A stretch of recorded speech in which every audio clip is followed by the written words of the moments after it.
Vous écoutez On lit pour vous. Quand les Canadiens français s'exilaient aux États-Unis. Un texte de Michel Lefebvre, paru le 21 août 2025 dans Banque, Bibliothèque et Archives nationales du Québec. Entre 1840 et 1930, près d'1 million de Canadiens français émigrent aux États-Unis en quête d'un avenir meilleur. Regroupés en Nouvelle-Angleterre et dans le Midwest, ils créent au sud de la frontière des petits Canada francophones et catholiques. Le 19e siècle est difficile sur le plan économique pour les Canadiens français. Leur espoir de prendre au Québec une part plus active au pouvoir, alors pratiquement monopolisée par la minorité britannique, se brise lors de l'échec des rébellions des Patriotes de 1837-1838. La population, très majoritairement rurale et tirant sa subsistance de la terre, est concentrée à l'époque près des rives du fleuve Saint-Laurent. Les arrière-terres sont peu accessibles, tandis que le développement de l'industrie accuse un important retard sur celui de ses voisins du Sud. Les débouchés sont donc rares pour une population francophone peu éduquée qui se multiplie à un rythme soutenu. Reconquérir l'Amérique. À l'époque de la Nouvelle-France, des coureurs des bois et autres aventuriers avaient fondé plusieurs forts et bourgades dans la région des Grands Lacs, entre autres à Détroit et à Sault Ste. Marie au Michigan. Leurs descendants y vivent encore un siècle plus tard. Le Midwest américain attire donc les émigrants du Canada français, surtout ceux vivant plus à l'ouest, alors que le Vermont et le Maine, plus proches géographiquement du Québec, reçoivent leur lot d'expatriés venus de l'est du Canada. Entre 1860 et 1900, l'émigration canadienne-française vers les États-Unis prend une ampleur inégalée à cause de la mauvaise situation économique du Québec. Grâce à l'expansion du chemin de fer et de l'industrie manufacturière dans toute la Nouvelle-Angleterre, les États au sud du Maine et du Vermont accueillent aussi bientôt leur part d'immigrants. Les manufactures du nord-est des États-Unis, notamment celles du textile, embauchent volontiers ces travailleurs canadiens-français non qualifiés, dociles et vaillants, qui acceptent de faibles salaires. On part souvent en famille, car on a besoin du revenu des enfants pour joindre les deux bouts. Parfois, seuls les jeunes adultes traversent la frontière. Ils envoient à la famille restée au Québec une partie de leur salaire afin de rembourser les dettes de la ferme. Les élites demeurées au pays craignent tout d'abord pour la survivance du fait français au Canada, avant de voir dans cet exode une sorte de reconquête catholique et francophone de l'Amérique du Nord. Car à l'époque glorieuse de la Nouvelle-France, la population française était disséminée sur un vaste territoire qui s'étendait de l'ouest des Grands Lacs à la Louisiane, outre le Québec et les provinces atlantiques. On pouvait alors croire que la France catholique était destinée à devenir une puissance incontournable en Amérique du Nord, au même titre que l'Angleterre protestante. La conquête de 1760 devait modifier radicalement la situation. Plutôt que se disperser sur un immense territoire comme leurs ancêtres, les émigrants canadiens français du XIXe siècle convergent vers les villes où un noyau des leurs existe déjà, renforçant des groupes qui parviennent ainsi à préserver la langue, la foi et les coutumes du pays d'origine. Parents, amis et voisins du Québec en quête d'une vie meilleure préfèrent aller rejoindre une communauté connue dont ils peuvent espérer le soutien pour obtenir un travail et un logement. Devenir franco-américain. Pendant les premières décennies de cet exode, beaucoup de Canadiens français considèrent leur situation comme temporaire. Nombre d'entre eux passent seulement quelques mois par année aux États-Unis, ou encore quelques années, pour amasser le capital nécessaire à leur réinstallation au Québec. À l'époque, Canadiens et Américains peuvent circuler et travailler de part et d'autre de la frontière sans contrainte. Mais peu à peu, les Canadiens français s'enracinent plus profondément dans leur terre d'accueil. Puisqu'ils bénéficient de possibilités qui n'existent pas dans leur pays natal, ils commencent à envisager de s'installer de manière permanente. De véritables petits Canada se forment au Maine, au Vermont, au Massachusetts, au Rhode Island, au Connecticut et au New Hampshire. Des villes comme Lewiston, Biddeford et Waterville vont voir le nombre de leurs habitants canadiens-français exploser au cours des dernières décennies du XIXe siècle. Au tournant du XXe siècle, les Canadiens français constituent une proportion significative de la population à Holyoke, Lowell, Fall River, Worcester, Central Falls, Waterbury, Nashua et Manchester, par exemple. Dans certaines agglomérations, comme Woonsocket et Suncook, ils sont même majoritaires. Des groupes d'émigrés exigent alors la création de paroisses catholiques spécifiquement canadiennes-françaises. Entre 1860 et 1900, l'Église catholique américaine donne son accord à la mise sur pied de près de 90 paroisses francophones en Nouvelle-Angleterre seulement, sans compter la soixantaine de paroisses mixtes partagées avec des Irlandais. Ces paroisses s'enrichissent au fil du temps d'institutions francophones diverses, comme des écoles, des couvents et parfois même des hôpitaux. Des centaines de religieux canadiens-français répondent à l'appel de leurs compatriotes et traversent la frontière pour enseigner aux enfants ou soigner les malades en français. Les nécessiteux profitent de l'aide offerte par les associations catholiques de soutien mutuel, tandis que les organismes de développement culturel et récréatif veillent à fournir aux paroissiens des divertissements dans la langue de Molière. Cinéma, théâtre et musique pouvaient être au rendez-vous à condition de respecter les convenances. Attirés par les perspectives économiques des États-Unis, un grand nombre de professionnels, avocats, notaires, médecins ou pharmaciens canadiens-français s'expatrient à leur tour afin d'intégrer ces communautés, contribuant à l'apparition d'élites locales. Les commerces appartenant à des Canadiens français se multiplient, ce qui offre de nouveaux débouchés aux immigrants, tout en permettant à la collectivité de vivre presque exclusivement en français. Jusqu'aux années 1920, ces communautés effervescentes sont nourries à la fois par une immigration importante et par la venue au monde, au sein des expatriés, de nombreux enfants. En fait, une proportion sans cesse plus grande des Canadiens français vivant aux États-Unis sont nés au sud de la frontière et n'ont jamais posé les pieds au Canada. Pour refléter cette nouvelle réalité, on les appellera bientôt franco-américains. Résister à l'American Way of Life. Faut-il se fondre dans le grand melting pot américain ou plutôt préserver envers et contre tous les îlots catholiques et français établis aux États-Unis? Faut-il continuer à rêver d'un retour au Canada français ou tourner résolument le dos au passé? Ces questions déchireront des générations de Franco-Américains. Dès le XIXe siècle, plusieurs prônent la naturalisation américaine pour assurer aux émigrés du Canada français un pouvoir politique et social accru au sein de leur nouvelle contrée. Beaucoup croient paradoxalement que ce pouvoir doit servir à consolider le rempart que constitue la paroisse franco-américaine, garante de la conservation de la foi catholique, de la langue française et des traditions des descendants de la Nouvelle-France. Mais le danger d'assimilation est partout. La hiérarchie catholique irlando-américaine presse ses fidèles d'adopter l'anglais dans toutes les sphères de leur vie pour favoriser l'acceptation du catholicisme dans un pays bâti par des protestants puritains. Au début du XXe siècle, une nouvelle politique gouvernementale d'américanisation encourage les immigrants de toutes les origines à adopter les mœurs et coutumes de leur nouveau pays. Au fil des générations, des Franco-Américains de plus en plus détachés de leurs origines se détournent du fait français et de la rigueur de la religion catholique. Le flux de nouveaux immigrants canadiens français se tarit dans les années 1920-1930.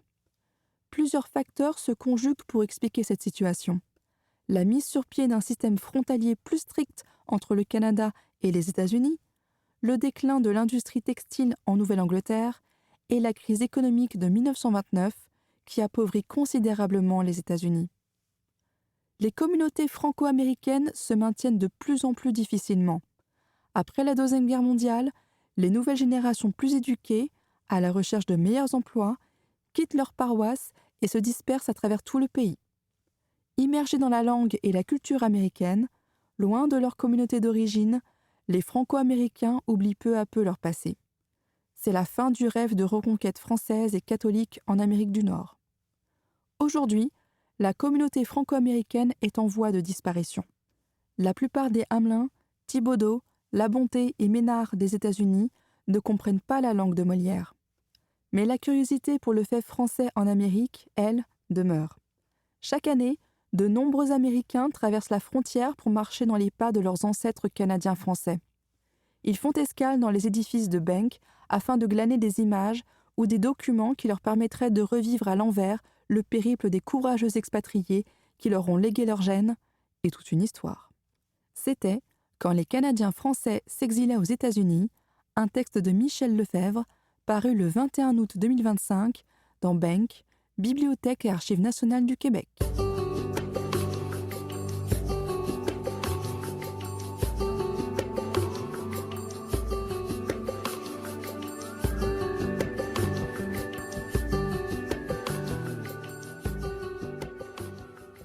À l'étroit, l'ITHQ s'offre un deuxième pavillon dans le quartier latin.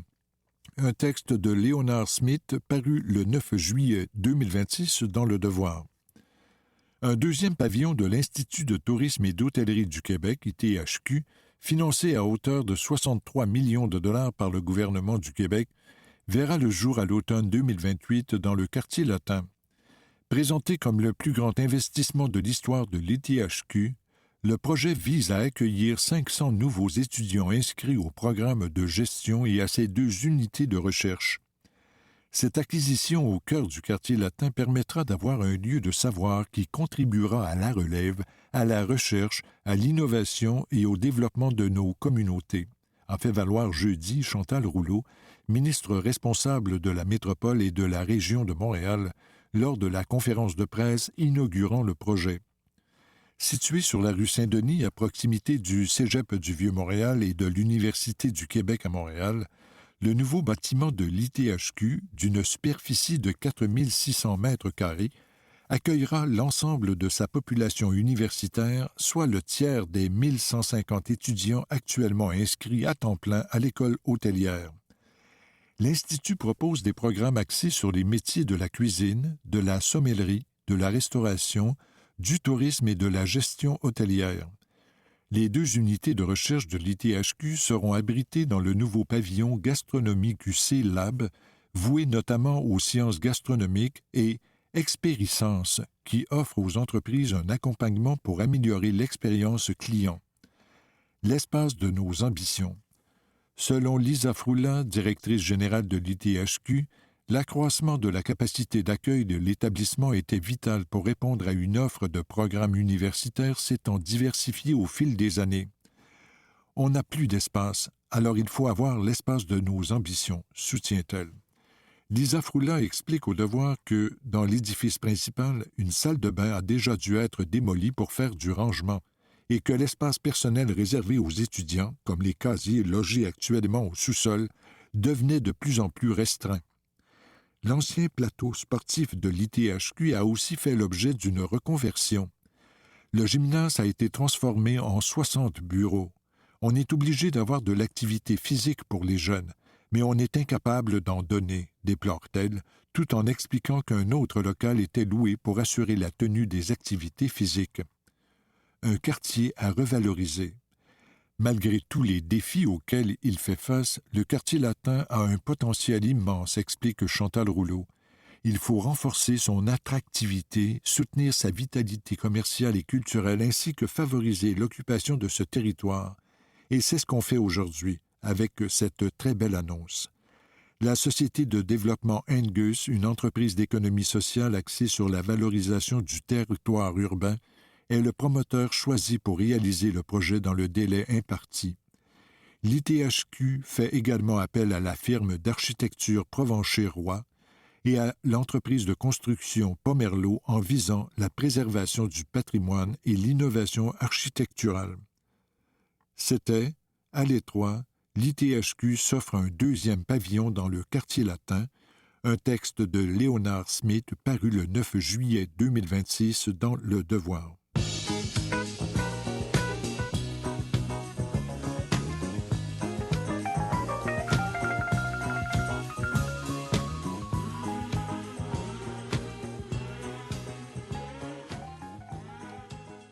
Le mystère derrière la Madeleine de Proust, enfin expliqué. Un texte de Pauline Gravel paru le 21 juillet 2026 dans Le Devoir. Pour Marcel Proust, le simple arôme d'une madeleine trempée dans une infusion de thé faisait ressurgir les souvenirs heureux de son enfance alors qu'une tante lui servait ce petit goûter réconfortant les dimanches matins. Des neuroscientifiques français se sont appliqués à élucider les réminiscences très particulières induites par ces expériences olfactives vécues dans l'enfance que l'écrivain décrit méticuleusement dans son roman Du côté de chez Swann, premier volume d'À la recherche du temps perdu. Leurs observations ont été publiées le 14 juillet 2026 dans la revue PLOS Biologie. Dans un premier temps, l'équipe de scientifiques du Centre national de la recherche scientifique, CNRS, qui travaille au Centre de recherche en neurosciences de Lyon, a demandé à des adultes de décrire leurs plus anciens souvenirs olfactifs. Les réponses qu'elle a recueillies ont indiqué que ce souvenir particulier remontant à leur petite enfance, soit avant l'âge de 10 ans, était associé à une odeur plaisante, mais aussi que le contexte dans lequel ils avaient été en contact avec celle-ci était très agréable, voire joyeux, et qu'en général, cette expérience s'était répétée plus de 5 fois au cours de leur enfance. Les chercheurs se sont ensuite inspirés de ces informations pour concevoir un modèle expérimental reproduisant fidèlement chez des souris ce vécu de l'enfance. Ils ont ainsi présenté à 5 reprises à de jeunes souris une odeur qu'elles aimaient, et ce dans une grande cage contenant des jeux, de la nourriture et des congénères. Ils ont confirmé que les souris appréciaient l'odeur et son contexte en mesurant le temps qu'elles passaient à proximité de l'odeur et en enregistrant les vocalises qu'elles émettent lorsqu'elles sont enjouées. Ils ont ensuite observé qu'à l'âge adulte, ces souris manifestaient une préférence très claire pour cette odeur. Elles passaient beaucoup plus de temps à explorer cette odeur particulière que d'autres qui leur étaient inconnues. Et elles ne s'en désintéressaient pas, même quand on la leur présentait à plusieurs reprises, alors qu'elles finissaient par négliger les autres odeurs après s'y être accoutumées. Les souris démontraient une nette préférence pour l'odeur de l'enfance, mais à la condition que celle-ci leur eût été présentée dans un environnement très positif, souligne en entrevue la chercheuse Nathalie Mandéron, qui a dirigé l'étude. Si les souris avaient été exposées à l'odeur dans une cage standard, elles n'en avaient gardé aucun souvenir à l'âge adulte. Comme chez l'humain, l'association avec un contexte plaisant est vraiment importante. De profonds souvenirs. Les scientifiques ont ensuite cherché à identifier les réseaux cérébraux impliqués dans cette mémoire olfactive de l'enfance qui perdure longtemps et suscite souvent une grande nostalgie plus tard dans la vie. Ils ont ainsi mis en évidence le rôle central de certains neurones du bulbe olfactif, cette petite structure du cerveau qui reçoit l'information olfactive captée par les récepteurs du nez. On a montré que ces neurones portaient la mémoire de l'odeur perçue dans l'enfance, puisque si on inhibait leur activité, les souris avaient oublié l'odeur à l'âge adulte. Ces neurones sont dotés d'une grande plasticité et ils apparaissent après la naissance de la souris, note Madame Mandéron. La plupart des neurones du cerveau sont présents avant la naissance. Le cerveau est entièrement formé avant la naissance, sauf ces neurones-là qui apparaissent le jour de la naissance et encore un peu durant la petite enfance. Même chez l'homme, ces neurones olfactifs particuliers continuent à apparaître pendant la petite enfance, fait remarquer la neuroscientifique. Grâce à des vecteurs viraux qui reconnaissent spécifiquement ces neurones dits néonataux, les chercheurs ont pu les repérer au fur et à mesure de leur apparition dans le bulbe olfactif. À l'aide de marqueurs protéiques, ils ont également pu voir que ces neurones s'activaient uniquement lorsque les souris étaient exposées à l'odeur en question. Seule l'activation de ces neurones induit la production de la protéine de ce marqueur. Souvenirs, récompenses et nostalgie. Les chercheurs ont également remarqué que chez les souris et jeunes adultes, le circuit de la récompense participait lui aussi à la réminiscence des souvenirs olfactifs datant de la petite enfance, car il s'activait lorsqu'on présentait cette odeur de l'enfance aux souris adultes. Lorsqu'ils ont regardé les souris plus âgées, ils se sont aperçus que celles-ci ne se souvenaient de l'odeur que si elles y avaient été réexposées quelquefois au cours de leur vie adulte. Sans une telle réexposition, elles l'avaient oubliée et ne présentaient donc plus de préférence pour cet effluve particulier. À cet âge plus avancé, la participation des neurones néonataux du bulbe olfactif et du circuit de la récompense s'était estompée au profit de celle du circuit des émotions du système limbique. Le souvenir de l'odeur de l'enfance était bien maintenu, mais plutôt grâce à l'intervention du système limbique, ce qui expliquerait pourquoi les odeurs de l'enfance, quand on est plus âgé, sont aussi très nostalgiques, très émotionnellement positives, note Madame Mandéron. Au niveau anatomique, le système olfactif est très étroitement connecté au système de la récompense et au système limbique. Mais la connectivité avec le circuit de la récompense est plus grande chez le jeune adulte, tandis qu'avec l'âge, c'est plutôt la connectivité avec le système limbique qui s'accroît, précise la chercheuse qui souligne le travail de son doctorant Jules Dejoux dans cette étude sur ce qu'ils appellent l'effet Proust. C'était le mystère derrière la Madeleine de Proust, enfin expliqué. Un texte de Pauline Gravel, paru le 21 juillet 2026 dans Le Devoir.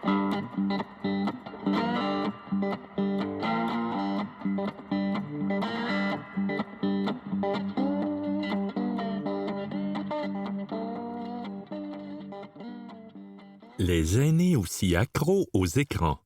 Un texte de Florence Dancause, paru le 2 juillet 2026 dans La Presse. La surutilisation des écrans chez les jeunes suscite l'inquiétude. Mais qu'en est-il des aînés?